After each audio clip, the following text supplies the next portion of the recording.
Hi friends, Allison here sharing a new scrapbook layout with you. Welcome back to my channel.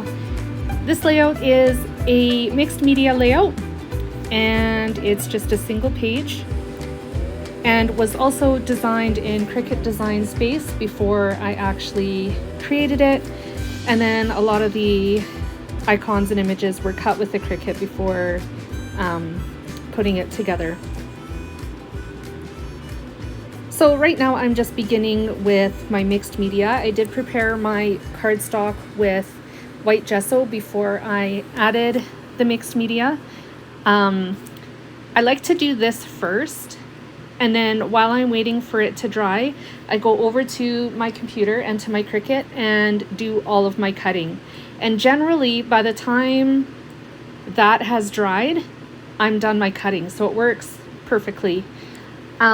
I had thought about taking my heat gun to it to speed up the process, but changed my mind and just let it air dry. I have heard, and haven't really noticed in my own crafting, but I have heard people say that using the heat gun warps your paper a little bit more than if you let it air dry. There may be some truth to it because applying heat will make anything curl and warp, right? So just something to keep in mind if you use your heat gun or heat tool. I did add a little bit of splatter after I added the watercolor mixed media to the background. It was actually just re-inker mixed with a little bit of water, and then I created the watercolor effect with packaging. And it's just your regular packaging from crafting supplies. I keep some of it on hand so I can use it in my mixed media. I cut these circles with my Cricut. I also cut the florals that I'm working on right now with my Cricut.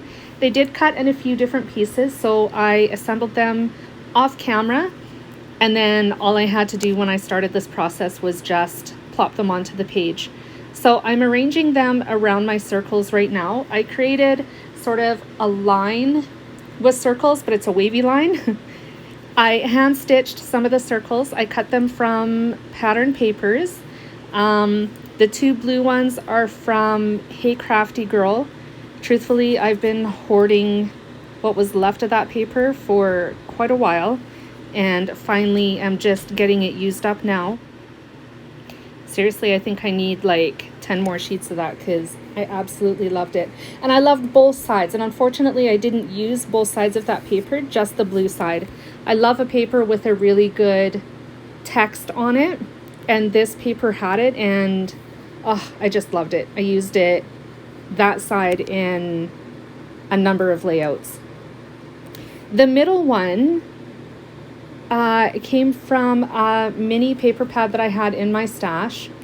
I'm not 100% sure where it came from. I want to say My Mind's Eye, but it could be another manufacturer. And it's quite old. It's ancient. So I'm not sure it's even worth mentioning because you probably most likely can't get it anymore. I'm also adhering these little white arrows that I cut with my Cricut as well. I just cut that from regular white cardstock, and I used liquid glue to adhere those. And then I really wanted to pull in some of these Tim Holtz phrase stickers. My original design had 3 stickers layered over top of each other right where I put this one. After I got them down, I didn't like it, so I took them off and actually spread them around the page, mostly on the circles that I had already pre-cut. I did that off camera.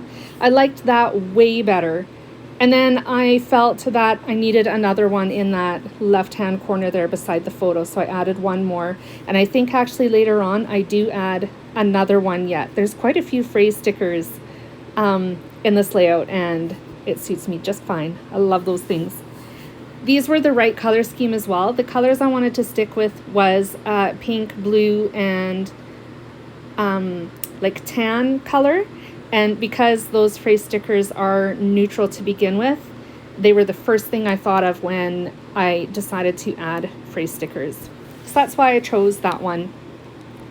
I'm adding little arrows with some foam squares that I cut with my Cricut as well. And once that's done, I actually start pulling in some other ephemera from different manufacturers to embellish this page. So I use just a teensy bit of ephemera from Pinkfresh Studio.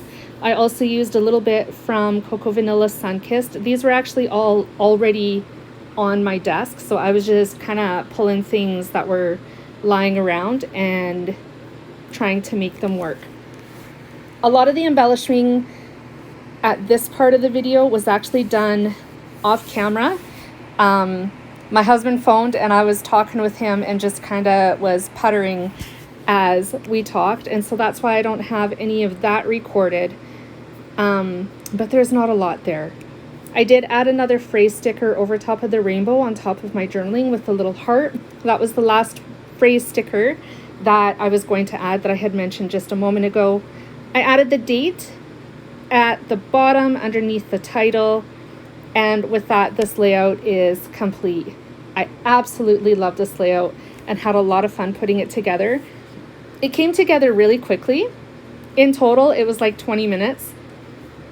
But of course, that doesn't include the cutting time as well. I don't pay attention to how long that takes. Like, it doesn't take a really long time, but it takes long enough for, if you're going to do mixed media, for it to dry. So, I don't know, we'll say like 10 or 15 minutes or so. Here's the close-ups. I hope you enjoyed today's video, and I hope you enjoyed my layout. If you did, make sure you give it a thumbs up and a like.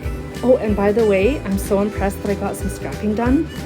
I don't know how much I'm going to get done in the near future, but I'm so glad and excited that I had the opportunity to do it today. Give this video a thumbs up and a like if you enjoyed it, and I will try to be back again soon with more inspiration. Bye, friends.